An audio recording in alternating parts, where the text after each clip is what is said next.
아줌마. 네. 어메. 그것도 줄면서 사진 찍으려고. 아이고. Hey. 고마워. Hey. I had to drop that off to her. She does the recycling, and that's an assignment that I don't use very much anymore. So she can have it and take it to the recycling bin. So I need to head to Suwon Station, and I thought I'd bring you guys with me since we could talk about what it's like to live in another country and what are the pros and cons and what really it takes to make that decision in the first place. The question of living in another country is one that we get quite a bit. And we have sort of tried to answer it in our Like It segments. And we get a lot of questions also that are related to, well, what other types of jobs are there in Korea other than teaching? Because both Steph and I came here to be teachers, and we're a little bit less familiar with jobs like working at Samsung or some other type of maybe entertainment or freelance job. Got these letters here. I need to stop in the post office.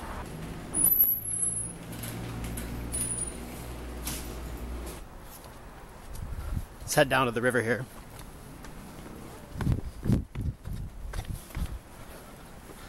So Korea is a country that's filled with people, so walking and talking like this, which isn't something that I normally do, it's gonna be interesting.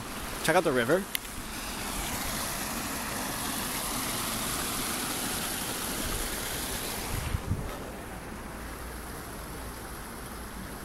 It's warm today, so there are a lot of people on the river. I'm sitting down because walking and trying to avoid people with a nice loud voice is too difficult here. I sat at a funny place because this is by the river, but actually there's a house right here that I lived in for an entire month, if you can believe that.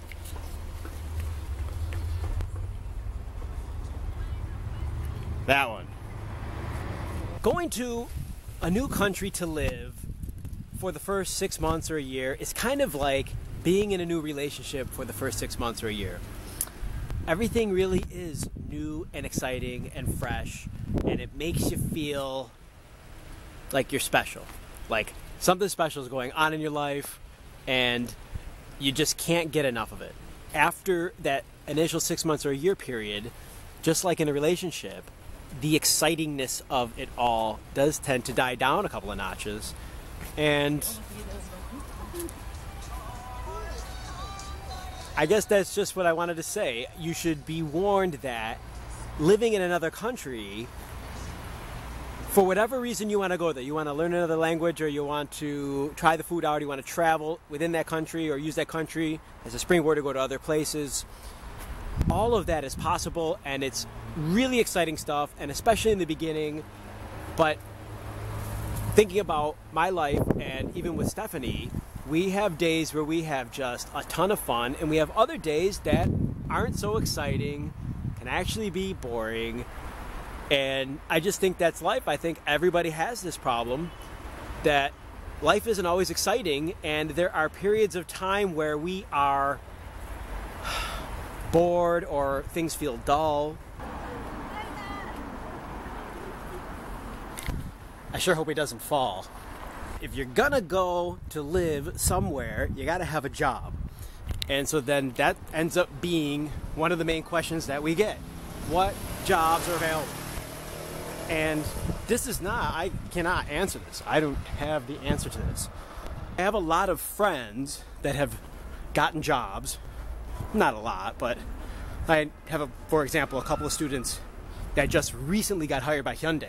Now, both of them majored in engineering, I'm pretty sure, and they both got hired by the same department at Hyundai, and they're both from Guatemala. And so, and they're both good friends with each other, and so it worked out, and I know them well too. It worked out really well for them that they are able to stay here in a place where they learned a language, and they spent 4 years and they really liked it. There's a traffic jam here.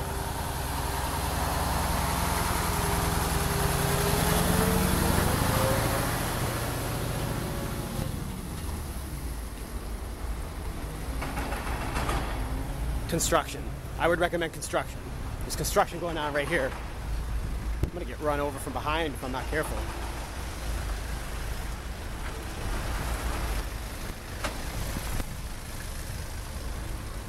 Say you find a job in another country that you want and you get hired and they give you housing. You get the job and the house where you're going to live completely squared away. What are some of the most important things that you can expect once you're in that new country living there? Being out of your comfort zone is probably the biggest one. Okay? Huge upward language learning curve unless you've been studying that language, and expect to hopefully make new friends if you're an outgoing person, and if you're not, you might have to work on becoming a little bit more outgoing. So otherwise it is, or could be, a bit of a lonely experience.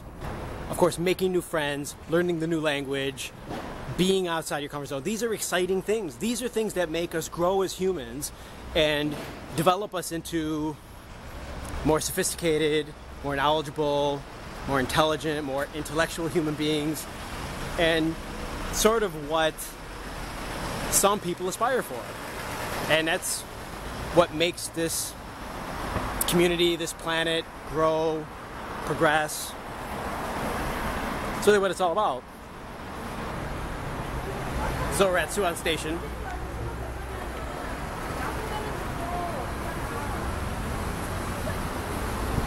This right here is one of my favorite restaurants in our neighborhood.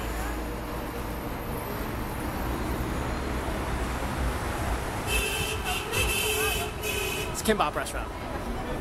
They have some of the most delicious and inexpensive eats around. Oh, and you gotta check this out. This is a brand new subway stop. It's been under construction since I've been here, so about 6 years. They just opened it about 2 months ago. I haven't gone down there yet because I have no need, but it does go by my university, but I would never walk down to Suwon Station in order to go to my school, so that's why I haven't taken it yet. So this is what I came for. This was $1, and these were such a good deal at $5 that I ended up getting an extra pair of headphones. So they got me, but I need them anyways. If you're out there and you're one of the people who is still in high school or you're in college, and so you can't quite even get free to decide to go to another place because you have 2 more years before you graduate or some situation like that, hang in there. Or the only other thing I would recommend, look for a program where you can study abroad. That's a great way to go to another country. I didn't do it myself. I did go to Spain when I was 20, but I had a friend who had studied in my high school, and we became really close friends. In fact, we're still friends. His father put me up for the summer when I was 20, so I didn't actually study. But I considered going to Argentina for a year when I was in college, and I don't know what ended up happening, but because nobody was really encouraging me, I think I didn't end up following through. And I think if someone had encouraged me, I probably would have went to Argentina to study for a year. And that would have changed my life even more than, well, where I am today. Which leads me to my final thought, which is, if you're watching this, consider yourself even luckier than I was, because we didn't have YouTube when I was growing up, and even into my 20s there was no YouTube. If I was in high school and I liked K-pop or K-dramas, and I was considering coming here to live, whether it was to teach or to have another job or to study, I would want to listen to other people's experiences and not just read about them, because I feel like you can get a better understanding of what a place is like when someone's talking about it. This is the first time I've ever done one of these like this, where I've walked in, ran an errand and explained about what's going on here, but I might do it again. If you have a question that you'd like me to talk about as I go about my daily life, love to answer it for you.